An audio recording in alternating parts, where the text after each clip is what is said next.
Thank you so much, all of you, for joining us today. We sincerely appreciate it. So, given that we're talking about constitutional evolution, I guess the best place to start is at the very beginning. So, we look at the Constitution. We see we, the people of India, having solemnly resolved to constitute India into a sovereign, socialist, secular, democratic republic, and to secure all its citizens justice. So, I will start with the first word there, so sovereign. And I think that's particularly relevant in the case of Pahalgam. I'd like to start with actually Varghese George ji. You have talked about Kashmir and the two kind of opposing views. So the broad question I'd like to ask the panelists is, how does the contest over Kashmir, thinking about the two different perspectives, kind of that Varghese George ji has, kind of Nehruvian secularism and kind of Hindutva civilizational claims, shape the understanding of constitutional sovereignty? And I'd like to hear Varghese George ji's work on that first. And yeah.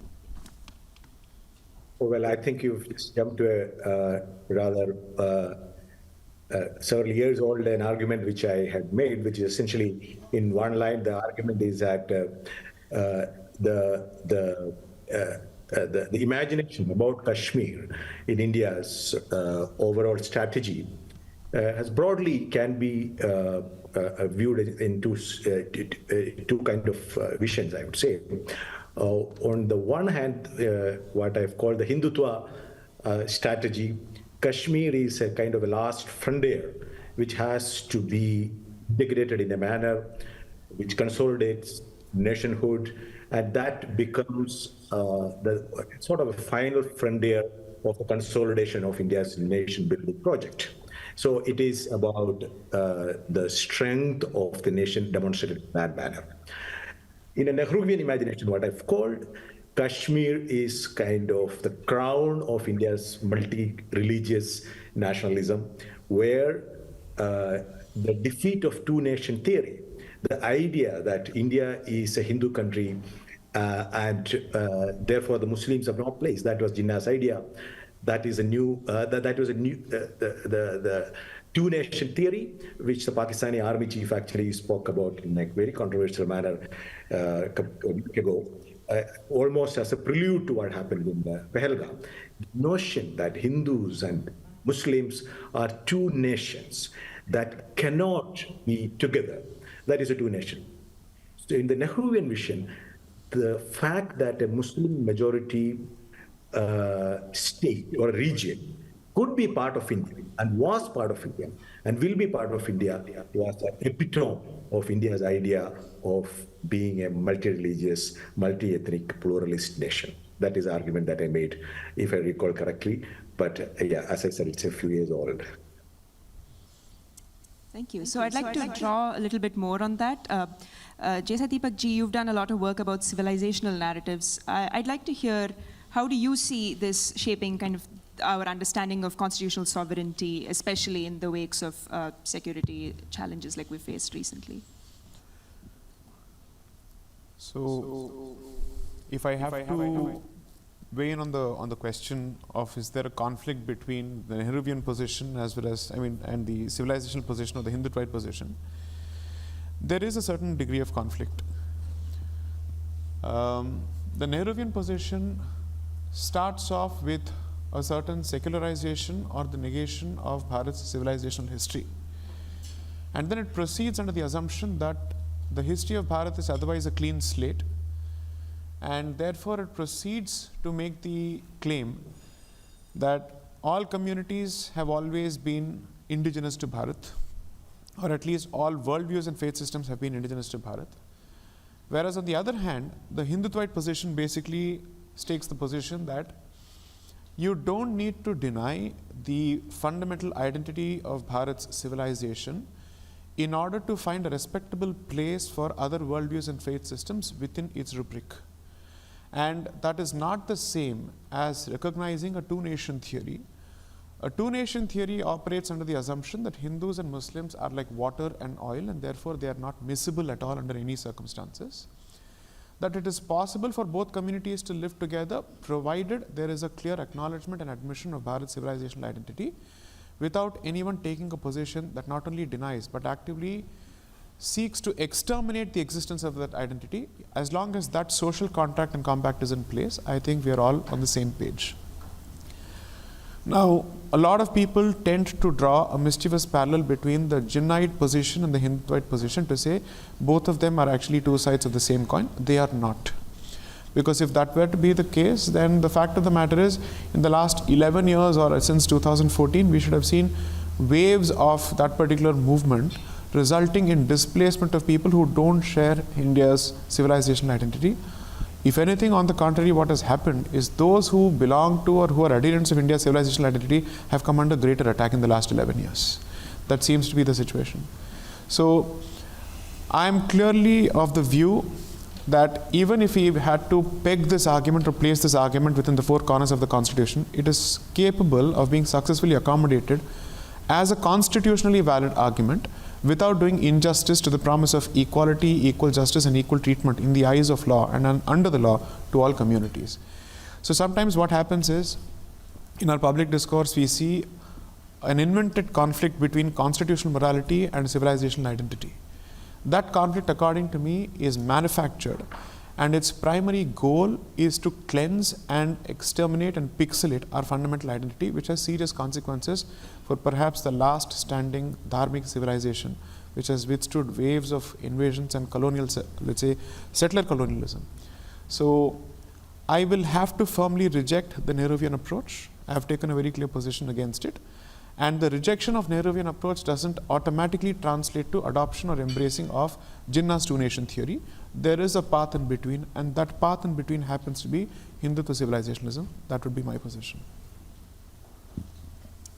Ghanshyam, I'd love to hear your thoughts. You've spoken a lot about how certain views kind of I think the term you used was artificial intolerance, when others are thinking about artificial intelligence. I'd love to hear your thoughts on Sai Deepakji's point.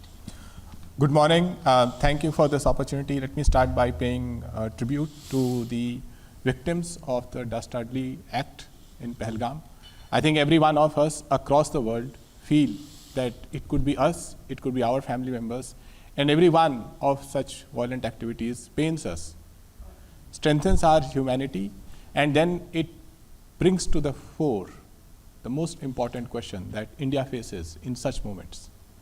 That is this a moment to rise as a nation together, or is this a moment to rise as a religion? Because religion is often pivoted as an anchor in such tragedies. As far as what respected Sai Deepak said, I believe in facts. And in the world of artificial intelligence, that is going to be even more important. I cannot compare Nehru to a phantom or to a ghost. The British Empire sucked the blood, the economics, the social fabric of India. No empire has killed as many people in any part of the world as the British Empire. So we can go on to fight the Aurangzebs and Akbars and Humayus, but the fact stays as is. And the people who fought that empire are the true founding fathers of India: Gandhi, Nehru, Patel, Bose, Bhagat Singh, and countless more people. I believe that these people came up with a constitution, and at that time there was an equal opportunity for everybody, those who believed in any other ideology, civilizational journey of India, to stand up, be counted first as freedom fighters for India, fighting this powerful empire. Second, as thought leaders whose thoughts will last and build the architecture of India for the next 75 years and more. Our institutions have lasted, the IITs have lasted, the systems have lasted, the preamble of our constitution has lasted.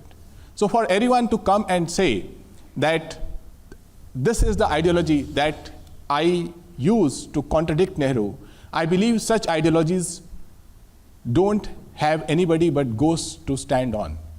The reality is that counterfactuals don't run the future of a nation.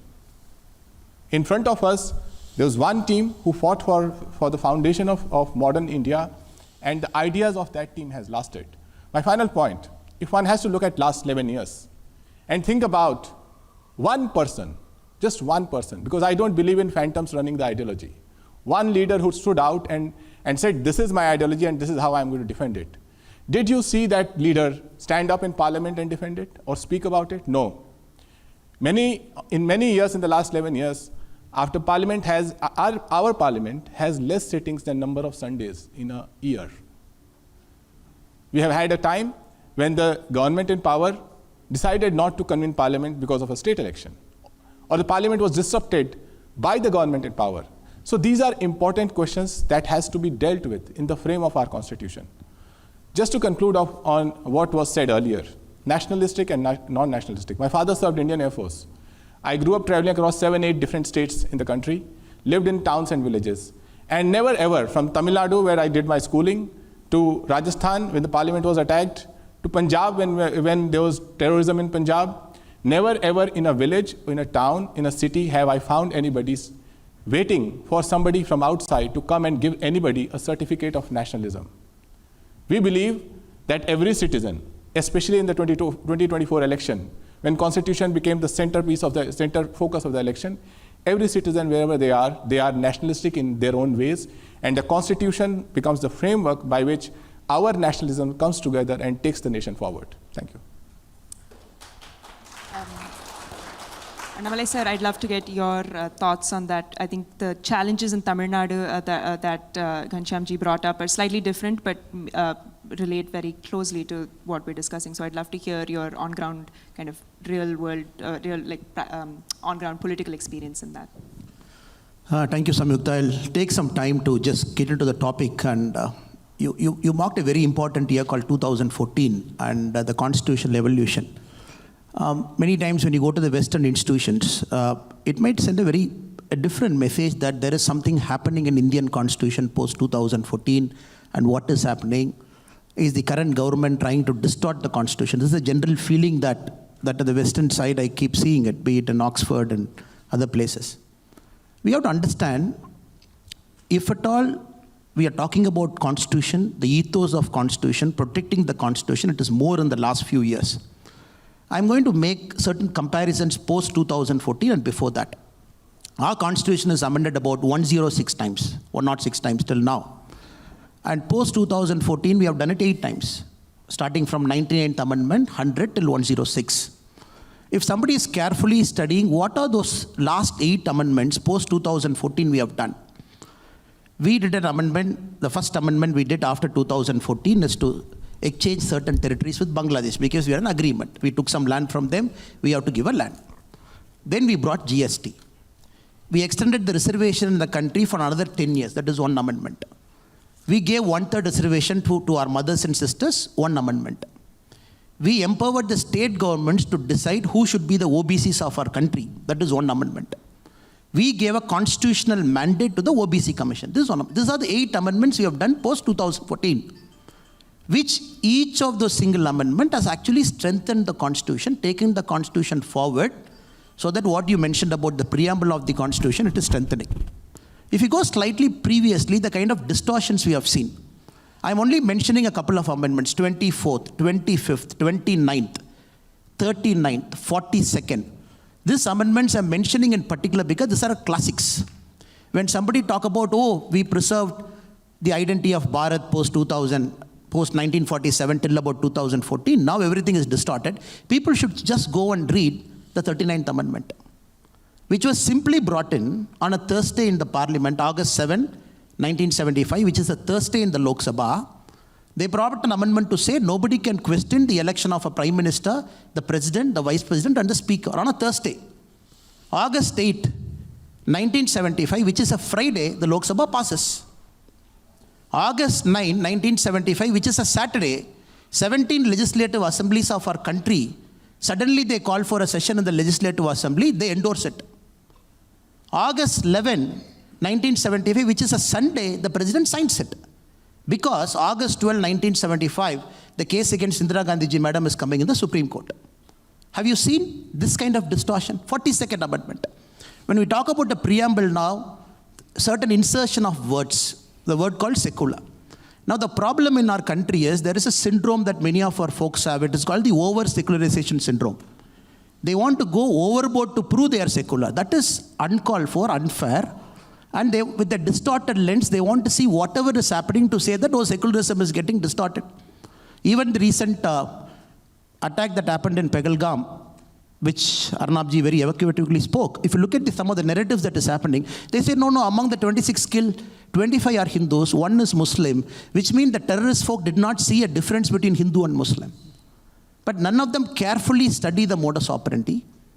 None of them carefully study what he said, what was actually happening in the field that particular day. I would say it is a very unfair defense. Many a times I keep facing it. 4 months when I did a small fellowship in Oxford, every single day, and the professors in UK, my only job from morning till night was defending that we are not doing anything wrong in our country. It is not a kangaroo court that is running our country. We are elected by the people. We have a mandate.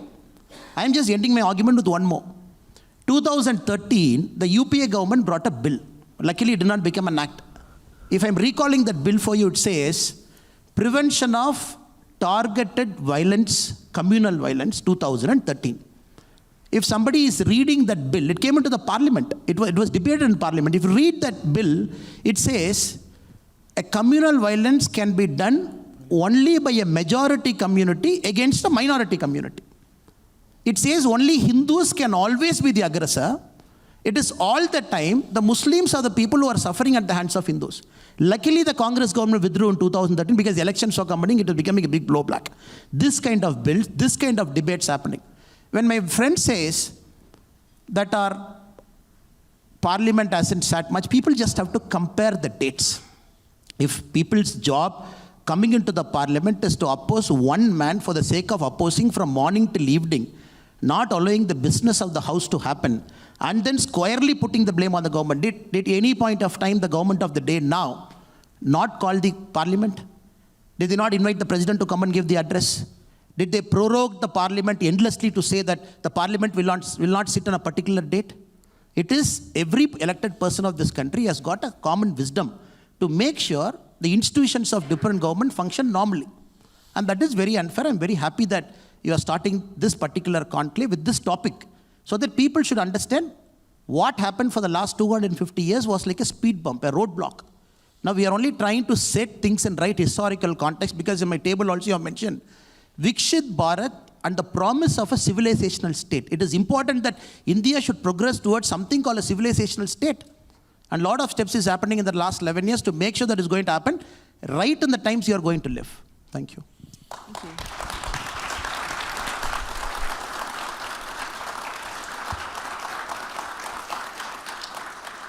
So you brought up 2 points, and I'd like to pull on that a little bit. So you brought up one, kind of the defense of kangaroo courts. I know, Ghanshyam ji, you've expressed a lot of opinions about that. So I'd love to hear that about that from you, given that it's been an interest. I think in the interest of brevity and time, let me pivot the discussion to the future. We are at Stanford, the birthplace of foundational technologies that shape the future. So artificial intelligence is here. And if we have to judge, and the future generations will actually judge, it will be on their fingertips. Every one of us have mobile phones these days. What any speaker, whether it's the Prime Minister, whether it is journalist, nationalist journalist, or any other journalist, whoever it is, it's only a matter of time that the AI will judge everyone based on the content you have created. You can give your mobile phone to some kind of technology, and it will tell you that the content on your mobile phone, is it true? Is it hateful? Is it harmonious? Is it based on false propaganda? And there could be multiple sections. Professor Myra is there, so many professors would be there. I'm sure this will be scientific and it will be factual. And at that juncture, people will not have a place to hide. Because when a future person interested in history of India will read a lot of things that have been thrown out through various platforms, through media. I'll give you one simple statistics because we spoke about it. If you look at Google Trends and search for the word Hindu and Muslim, India is 80% Hindu. The internet imprint of the word Muslim sometimes is more than the word Hindu. Where is this content coming from? This is just in the last 11 years. This is not a by chance activity. This is a design. So when you analyze this mobile data, you will realize that who are generators of this content that technology will start classifying as hateful, untruthful, disharmonious, not for the Constitution. Final point, why do I pivot to the future? What is India? We talk about civilization. What is India? If you look at the census, whenever it comes out, the number of people under the age of 14, children under the age of 14, will be over 400 million, more than the population of United States. The number of people between age of 14 and 35, 15 and 35, another 400 million. This is where the future belongs to. What are the challenges? Those between 15 and 35, the challenges is what kind of skills they will have, what kind of universities they will go to, what kind of jobs they will have, and who are the people who will shape their thoughts as future citizens of India. The people under 14, their challenges will be what kind of nutrition they will have, what kind of education, early education they will have, what kind of schooling they will have, will they be healthy or not healthy. And if any discourse, 800 million people, if the Prime Minister of the country doesn't talk about it day in, day out, if the Vice President of the country doesn't talk about it day in, day out, if members of Parliament don't talk about it day in, day out, they are not doing their duty. If members of media don't talk about it day in, day out, they are not doing their duty, because today Indian universities don't rank in top 100. At the rate we are going, they are not going to be in top 100.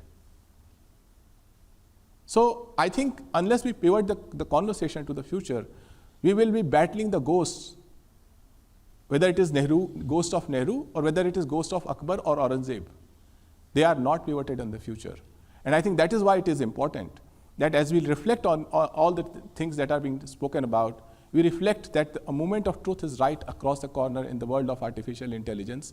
And as a result, every content will have its impact. And that is where we will come back to our Constitution and see that did this person, as a thought leader in society, create or speak in a matter that brought equality, in a matter that brought liberty, in a matter that held sovereignty of the country, in a matter that brought fraternity. These are the most important guiding parts of our Constitution. And finally, socialism was socialist and secular. Again, as far as socialist is concerned, final point, when you look at these 400 million children, think about what their economic background is. How many of them will have a parent who has a college degree or a job? How many of them have assets? How many of us here can ever be here if our parents did not have basic assets to fulfill our education? And it is there the idea of socialism versus crony capitalism come in contest. And when in politics the power of money rises, that contest becomes much more significant.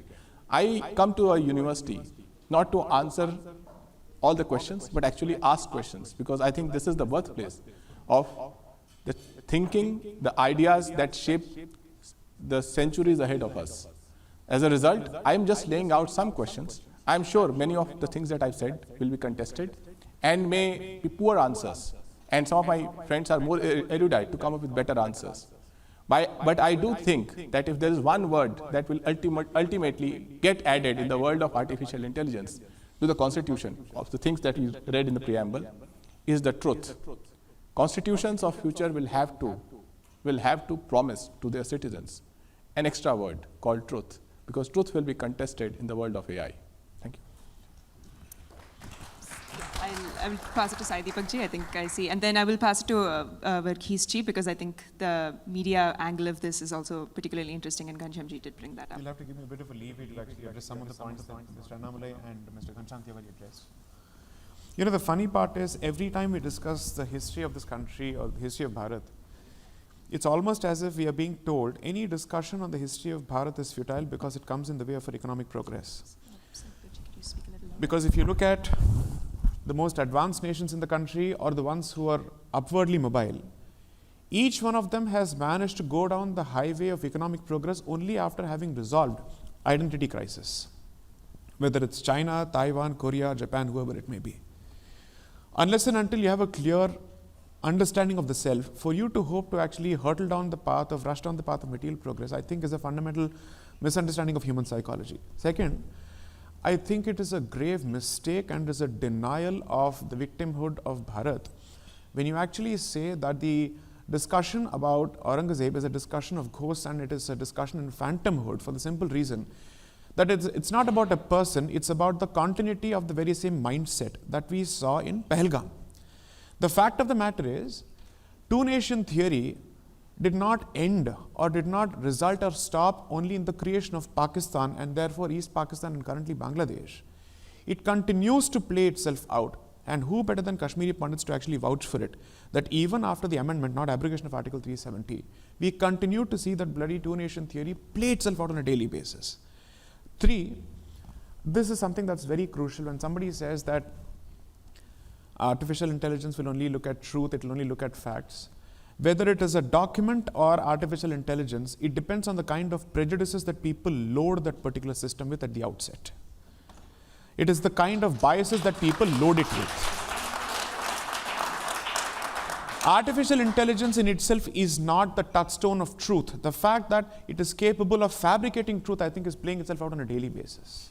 So let's be clear that whether it is a document such as the Constitution or artificial intelligence, it is capable of being fed a certain, let's say, worldview which loads the dice against others. Okay, now let's come to the question of truth, equality. Is a discussion on Article 370, which gives equal rights to everyone to become citizens of the state of Jammu and Kashmir, a discussion on equality or inequality? Is a discussion on giving fair treatment to the Dalits of Kashmir a discussion of equality or inequality? Is the abrogation of Article 35A, which resulted in mass discrimination of both women as well as Dalits in Kashmir, is it a discussion on equality or inequality? After close to 400 years of contestation, if one piece of religious worship is finally given to a particular community, that to a majority community, after 3 rounds of battles in the Supreme Court and the High Court and other places, tell me what does it say about the constitutional security of this country? 3, why is it that a discussion on uniformity in secular civil laws, how is that unequal, how is that unfair? Which of these conversations results in inequality? And how is it that the ones who take a position against Uniform Civil Code, against the amendment to 370, against a judgment of the Constitution Bench of the Supreme Court on Ram Janmabhoomi, how do they get to hold forth on equality and fairness, while the rest of us who are batting for it are somehow seen as purveyors of inequality and unfairness? 3, and I think this is extremely crucial, please understand. The fact of the matter is, there is a serious contestation with respect to Bharat's pre-independent history as well as post-independent history, and especially on the constitutional history, because Mr. Annamalai gave a couple of examples. I'll just give one example and close it with that. What is the first amendment of the American Constitution? It is meant to be a pro-free speech amendment. The second amendment speaks of gun control. It speaks of right to bear arms. Do you know what is the first amendment of the Indian Constitution? It is the truncation of free speech, not expansion of free speech. And exactly how did this happen? Because we are constantly being told that someone built this, someone built that. So let me exactly contribute to this particular conversation on how they truncated free speech in this country, in Bharat. The original restrictions on free speech were very narrow under Article 19 as it existed, Article 19(2) of the Constitution as it existed in the 1950 version.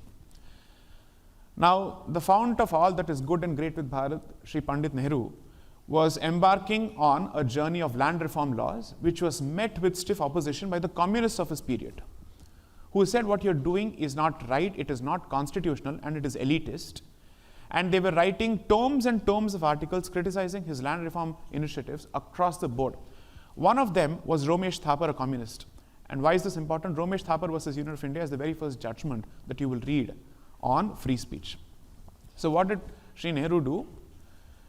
All his land reform initiatives were put in a particular schedule of the Constitution, the 9th schedule, and 9th schedule, any law that is placed in the 9th schedule is rendered immune from a constitutional challenge before any court. That was the first promulgation. The second thing that was done was to expand the scope of restrictions on free speech by making it as vague and broad as possible. Now, the person who aided him and who was the lawyer of the government at that point, the law minister, was Dr. Ambedkar, who aided Mr. Nehru's initiatives in expanding the scope of limitations on free speech.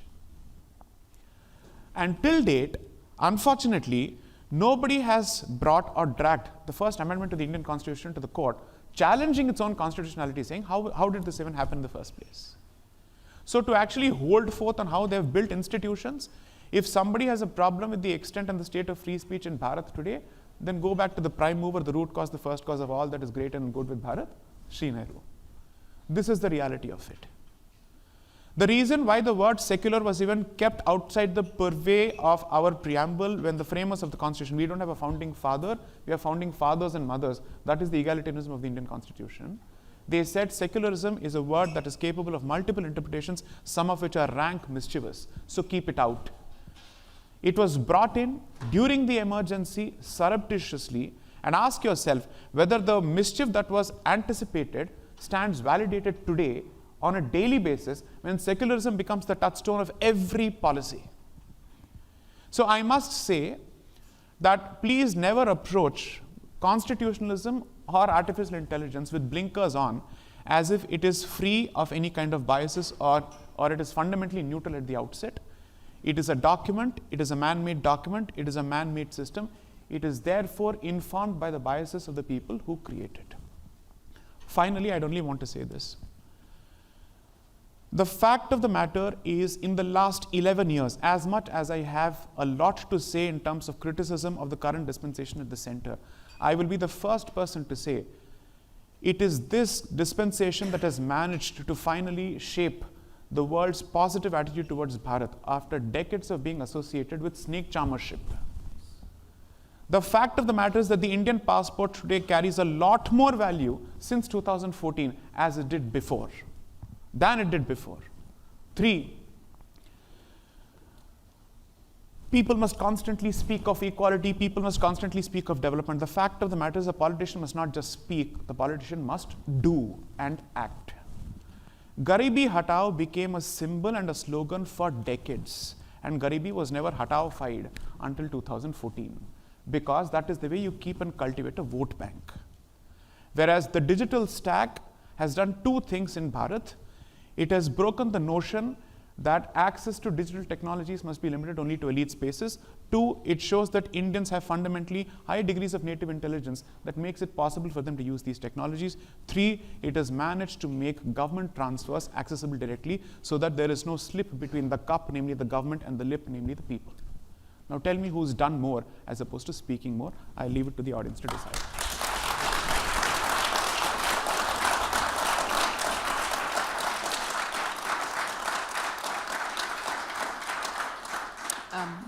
Varghese, I'd like you to weigh in on specifically Sai Deepak Ji's comments on free speech. I think that's something that you've spoken extensively about in your book on the Trump and Modi kind of relationship. I think I will very briefly touch upon that. As Sai Deepak is very correct in analyzing the fact, but the only additional point I would add to that thing is that there is a logic of the state, which is a very secular process, for the lack of another word. The logic of the state is that the state wants to control what is said, what is not said, what is censored, and what is propagated. So what is the syllabus, what is the national media?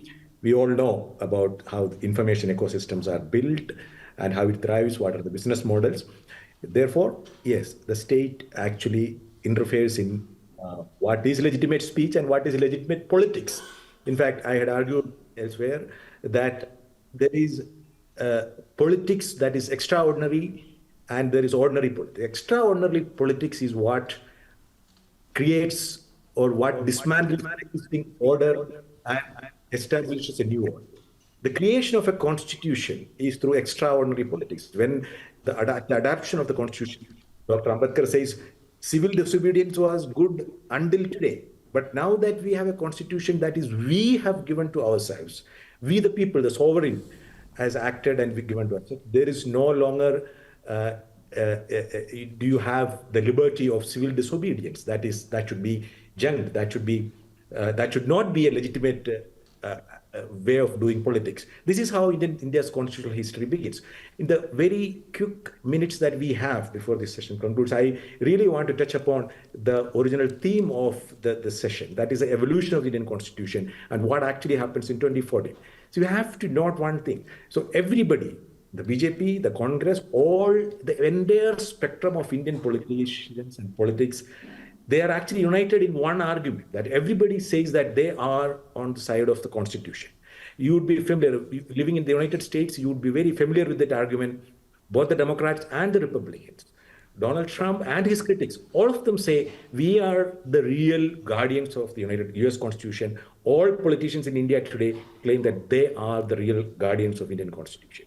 When you go all the way back to the 1950s, pretty much nobody accepted Indian Constitution. That's reality. Though we celebrated, everybody had something to say critical about the Constitution. The Marxists had one view, the Jan Sangh had a different view, the Congress itself, Nehru himself, Ambedkar himself would be looking at the Constitution, the freshly made Constitution, and looking for reasons or things that they thought were inadequately drafted or required amendment, and that is the whole thing began. But now everybody swears by Constitution. But in the interim, we have at least 3 occasions when insurrections actually challenge the constitutional order and try to rebuild what is order. One was the JP movement, the second was Ayodhya movement, and the third, Ayodhya movement, and particularly the demolition of the Babri Masjid, and third was Anna Hazare movement. All these 3 phases in India's political evolution actually challenge the existing constitutional order and try to bring in a new order. I would say 2014 was the culmination in a way of restructuring the order. In fact, if you go back and actually listen to the speeches made at the inauguration of the Ram Janmabhoomi temple in early 2014, the Uttar Pradesh Chief Minister actually says the singularity of that moment. This is a moment that we had waited for hundreds of years. So there is a singularity of time and there is a singularity of the place. So a new order has been created. So what does a new order mean? There is a different way in which we define we the people. In fact, there is a very interesting segment in the Supreme Court judgment. So this is not only the BJP or the political process alone. In fact, it's also through judicial interpretation. When you look at the Supreme Court judgment on Article 370, what it actually interprets we the people. The question was whether Kashmir had any residual sovereignty left, because you had raised the question of sovereignty in the early part of this conversation. The Supreme Court concluded that Kashmir has no residual sovereignty which is separate from we the people as India as a whole. So what the implication of that interpretation is that, so you can have a majority that is won from any place, and you can change the structure or the rules or the rights of everybody, or particularly in another place. The point being that both in changing the structure of Kashmir's constitutional status and in the recent Waqf Act, what actually happens is that there is no representation of the most affected people in that process. It is true that it is through a constitutionally valid mechanism of parliamentary majority how it is affected. But this actually compares with the original scheme of how when Sardar Patel himself was heading a special committee which was to address the special requirements of tribals, excluded communities, religious minorities, and it actually goes on to say that how their representation will have to be, their voices will have to be heard before you actually write the provisions that affect them. That is a significant change when you say people as a whole, the entire country as a whole, and that majority out of that thing, I fear that actually borders on the risk of majoritarianism as opposed to a representative parliamentary constitution. That is one thing. And I don't agreement with the fact, argument about civilization identity and its heritage. But the only caveat we try to explore is civilization is also a journey. There is, when we speak about specific binaries, I would as much be in disagreement with the argument that the nation of India begins on 1947 or 1950 or 1952. as much as to say that there is a particular mode of Indian civilization, because we all know the modern Indian history is about Shuddhi movement. We want to actually know what actually is the purest of the civilization. There is the idea of Indian Islam being not authentic Islam, because it has had local influences, local Hindu influences. So to civilization itself, whether you call it Hindu, Indic, Indian, whatever it is, that itself is an evolutionary process. Of you people who are sitting in Stanford, living in the United States, you would actually appreciate the fact that the idea of Indian civilization evolves. So if you actually go and read very recent book of Manu S. Pillai's The Making of Modern Hindu Consciousness, or you go back to Diana Heck's A Sacred Geography, or R. Chambagalashmi. So the idea of what we called Hindu religion or Hindu faith or Hindu civilization, that is evolving over centuries and millennia.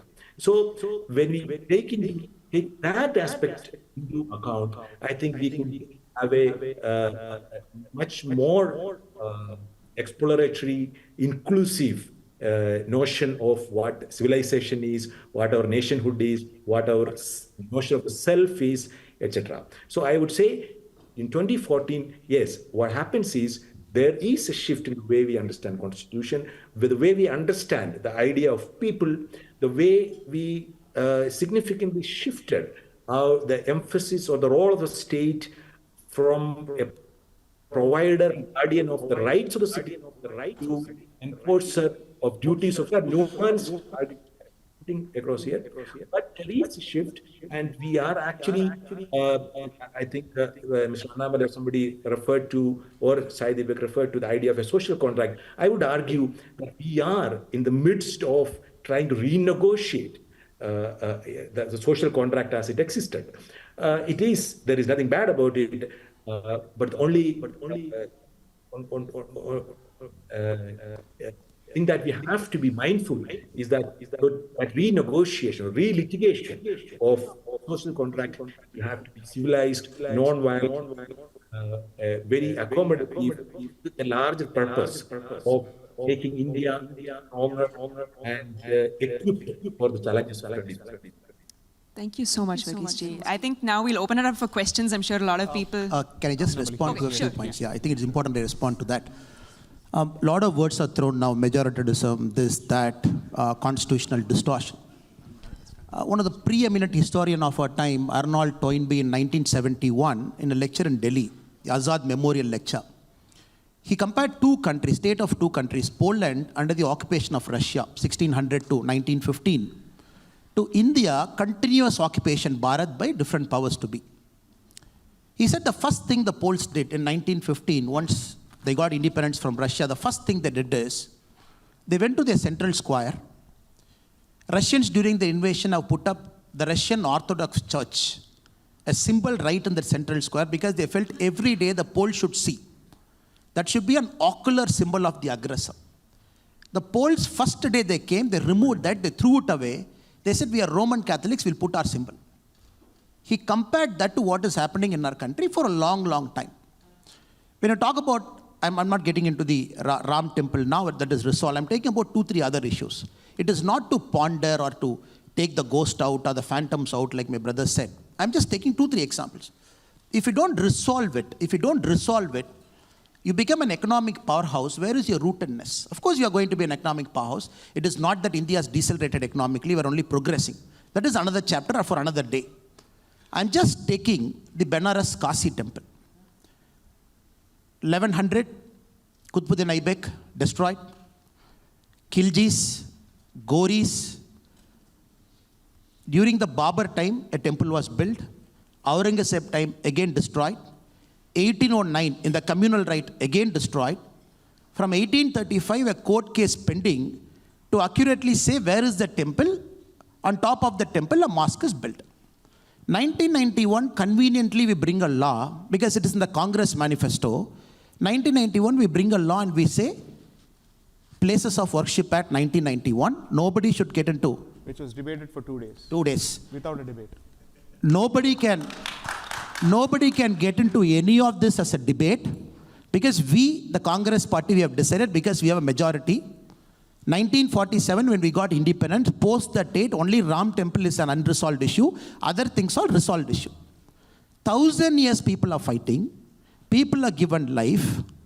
It is a continuous battle. You bring a parliament law in 1991 to say nobody can debate about the Benares temple and the Gyanvapi mosque. When suddenly when people want to talk about it, we are called as Hindutvaist, majoritarianism, and we are trying to distort the constitution. That is very unfair. Without resolving, you as a country, how are you going to move forward? Now, Mr. Chandrachud, the previous Chief Justice of our country, in one of his last judgment, he said, yes, right. We have to reopen and see the character of the mosque, whether a temple pre-existed. I think it is important now as a country, we get into a lot of these unresolved issues and start resolving in a peaceful way, in a sense of brotherhood, in a sense of fraternity, in a sense of respectfulness for all the community. There cannot be one single community which says that, no, we are the sole guardians of secularism in our country. In our country, Samyukta, you should be knowing this. There are 13,764 minority institutions. 13,764. The Constitution gives them a mandate. In this 13,764 minority institutions, no reservation is applied. But in Tamil Nadu, the state in which I belong to, 478,000 acre of temple land is under government control. If I question that, they will say you're against the Constitution. But nobody will talk about 13,000 and not minority institutions where no reservation is applied. We accept it, fine. It's a Supreme Court judgment. But all over our country, 7.5 lakh acre of land is occupied by governments, temple lands. And how are you going to resolve it? Again, I'm coming to the Waqf issue. When you want to talk about Waqf, a lot of our friends will say, no, why are you opening a Pandora's box? Till 2013, you had 18 lakh acres under the Waqf management. Last 10 years, 21 lakh acres got added. Last 10 years. 39 lakh acres under the Waqf board, that too from 2013, you're talking of Waqf by user. Anybody can come and say, this is my land. The temple lands are classified as Waqf land. Last 10 years, we have added 21 lakh acres. What stops you and me, the people of our country, from bringing a law in the parliament to clarify how a land should be classified as Waqf? Again, if you do this, people call majoritarian. No, since you are in power, you are using a majority brute force. If you want to use the majority brute force, we might not have waited for the Supreme Court judgment. You would have brought something called a Ram Temple Act in the parliament and built a Ram Temple. Why did we wait for the Supreme Court to resolve it? That is a sign of maturity, a wisdom of a country. The same way, unless you don't resolve the Madura, unless you don't resolve the Benares, unless you don't resolve all this, like my brother said, the ghost will be hiding under his bedroom, under his bathroom. One day the ghost is going to come out. It is better you allow all the ghosts and phantoms to come out now. Resolve it. Once for all, you clean your slate and then you move forward. I really apologize. We do need to, we'll take one question because I know people really want to. I'm going to leave it to Gauri because I'm not. Okay, go ahead. There are a lot of people. Hello, namaste. My name is Sparsh. So just to point specifically to the 2024 election. So in the run-up to that, we had the campaign by the BJP-led government where we were paving a way for Viksit Bharat. And we had PM Modi come on multiple occasions saying we want to pave a way for Bharat that is strong and like well developed by year 2047. On the other hand, we had a very dangerous game being played by the opposition, Congress-led alliance, where they were sort of forming a caste-based narrative and saying we should have caste-based reservation, we should drive forward for a caste census and so on. Ever since 2014, we have seen that PM Modi and the BJP-led government has done a lot in consolidating the Hindu votes and consolidating the Hindu society. But caste-based reservation policy still continues to take place. Can we get to the question, please? Yeah. So my question is, leading to 2047, is there ever a way where we can have independence of caste-based reservation and a meritocratic society? Who is the question? We request that we keep the comments short, please. Well, I think I'll link it to ghosts and others, phantoms. I think everything that has been said, I start with the point that I made. If there was one person, we speak about Nehru, we speak about Nehruvian ideology, we speak about Gandhiji, we speak about his ideology. If there was one person in the BJP so far They have to stand up and say, this is my ideology, this is how I'll build institutions in the country. One person, say it in parliament, do a press conference. January 2014 was the last time an Indian Prime Minister did a press conference, if I'm not right. Please point it out. Do a press conference. There are a number of unresolved issues. I'm sure a Prime Minister who is very popular can do a press conference and answer that. So on the idea of merit-based society, caste-based society, I think there's a long list of social justice movement that one has to read about and ask some very basic questions. What amount of, talk about caste census, what amount of land in India, somebody spoke about land, is held by the over 20% scheduled castes who are in India? What amount of land is held by the scheduled tribes who are in India?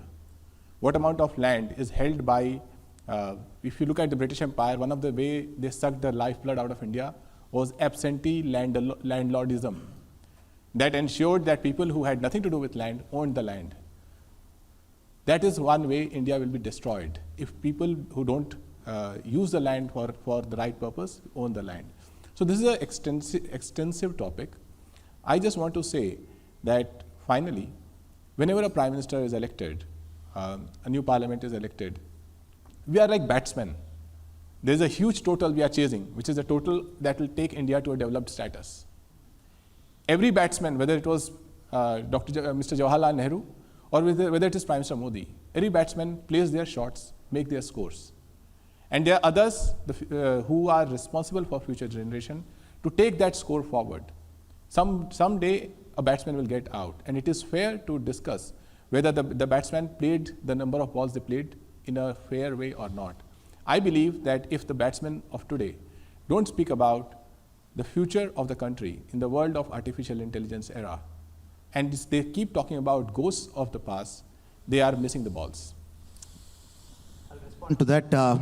I personally believe that we have elected the Prime Minister of our country to govern and not to do press conference and increase the TRP of television channels. We're very clear about that.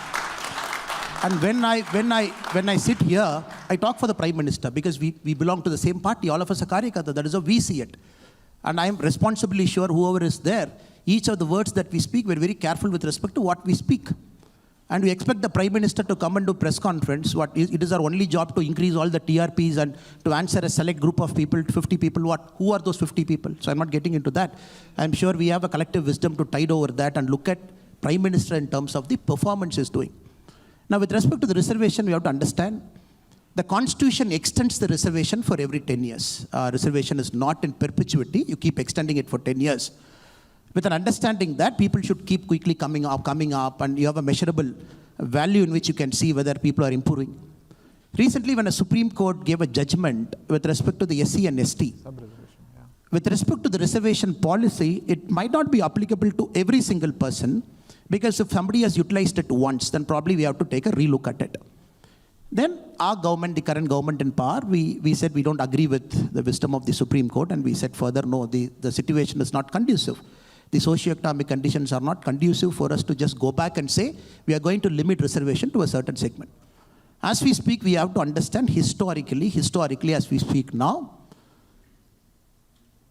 if you look at the socio-economic indicators, OBC, SC and ST, in whatever context they have suffered, there is an historical problem. Even now, it is not that they all on the same platform, they all do a same 100-meter running race, it is still there. I think it is our duty, all of us as common citizens, to make sure still that level of equality is met. We have to handhold and keep pushing and keep taking them along. That is the response I can give. But having said it, I am very sure one fine day as a country, we all look at it. And even right now, reservation is not there for every single thing. And even anybody coming through reservation, we should not put our head down and say, oh, they came through the reservation, probably the quality is not good. No, it is not. People who have come through the reservation channel, be it the civil services, they are fantastic administrators. It is just at some point of time they need a leg up, somebody need to pull their hand and give them a fair opportunity. Yes. I know Varghese had some final comments, but I know we could probably discuss. Student question, one student question. I was told Jatin to take. Okay, yeah. One question, but please keep it short.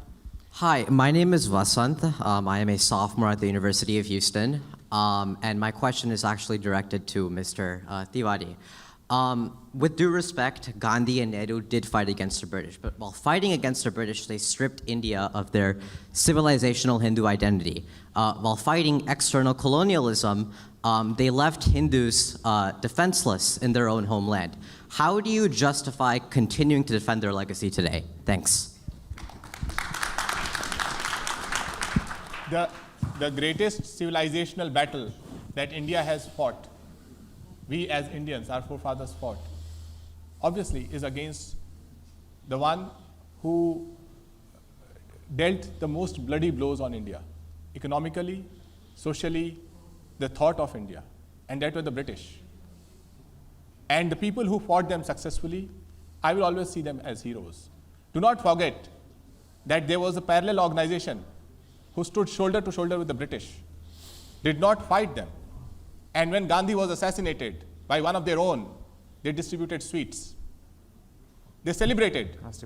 They ensured, they were accused in the court as a co-conspirator. Sardar Patel banned them.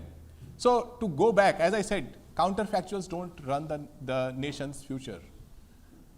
Anyone could have been there and stood up and become the hero, founding father of a modern India. But Gandhi did, Nehru did. Nehru spent more than 10 years in jail, as much time that the current Indian Prime Minister has been the Prime Minister. He went to jail not knowing that whether India would gain freedom or not.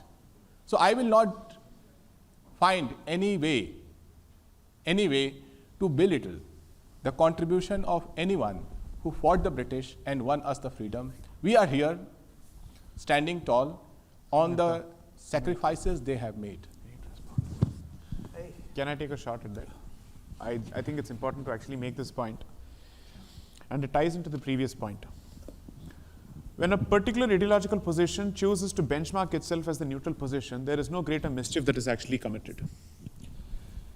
When you choose to make yourself as the benchmark, when you actually have an ideological bias, then you actually do grave injustice to everybody else's position. And here I think people need to revisit this entire history. Who made Mr. Mahatma Gandhi, or let's say Mohandas Karamchand Gandhi, the father of India? Where did this title come from? And why are we expected to buy this lock, stock and barrel, hook, line and sinker, that all of them shed blood or they were political prisoners? The one thing that I think the scholarship of the last decade has established very clearly, irrefutably if I may say so, is they were political elites who enjoyed the best of conditions in these jails, when the fact of the matter is, the true movement of the revolutionaries was continuously sidelined, and they were the ones to suffer incarceration of the worst possible kind in the cellular jail. And the fact of the matter is, be it the Congress or the movement that was led by it, please read into the history of it. They started off by clearly saying that they only wanted the dominion status within the British Empire. That was the stated position until the revolutionaries said, this cannot be the position, we want Purna Swaraj, complete independence. So the so-called party that was established by Alan O. Hume, specifically under the instructions that if the revolutionary movement prior to that was not curbed, or it was not given a particular voice through a political platform, then India would erupt. The Congress was set up in the language of the British as a safety valve to ensure that this anger is directed towards British interests as opposed to against British interests. This is the history, which is why I keep saying the history of the last 11 years since 2014 is the so-called status quo that all of us are expected to buy and which has become the gospel truth, has been challenged over and over again. And we are the ones who are trying to exercise free speech, dissenting against an established narrative, and we are the ones who are called fascists. That is the so-called hypocrisy of the ongoing public discourse. Unfortunately, it just so happens that certain Western publications are in cahoots with the establishment when it comes to pushing this narrative over and over again, as opposed to giving us dissenters a platform and a space to explain what is the true nature of it. To put it in the language of, let's say, certain popular movements here, we are the true indigenous voices. We are finally getting to tell our story. Let us tell our story. Samyukta, I'll just take a minute to respond. Now, who banned RSS? The government of the day. The government bans it. Because Nehruji, if anybody had the opportunity to read the will of Mr. Pandit Jawaharlal Nehru, the last will, he says, I should not be given a Hindu religious ceremony when I die. This is Mr. Nehru. When Rajendra Prasad ji wanted to go and attend the ceremony in Somnath, the Kumbhabhisheka that is happening, the Prime Minister of our country said this is called Hindu revivalism. How can the President go and attend? I'm just putting things in context. Even today, our government can ban Congress Sevadal and say it is anti-national. Anybody in the government can do that. Just sense of whitewashing history and the Congress banning RSS multiple times and saying that, oh, they're banned. Which court has convicted them? Which court has said that they are involved in the assassination of the great Mahatma Gandhi ji? And I think we have to move beyond it and still taking recourse to whatever has happened. This false truth, this pseudo-truth, and trying to spin this argument out of this again and again and again. That is the problem. From 2014, we are trying our best as a country to address it, to move away from this half-truth and pseudo-truth and false truth so that we get a sense of history. I'm sure the students at Stanford, by scheduling this topic early in the morning, you're clearly showing that you want to read, understand, make your own mind. Mohandas Paiji is sitting here from his own state. One of the greatest preeminent, the current writer, Mr. Bhairappa is there, historian. Somebody has got time, please read his foreword. He has written to Vikram Sampath's Tipu Sultan book. Just read his foreword. He says, I worked in the education department for a long time. When they want to even do some minor alteration to the history of Tipu Sultan, the education secretary used to ban saying, why do you want to do it?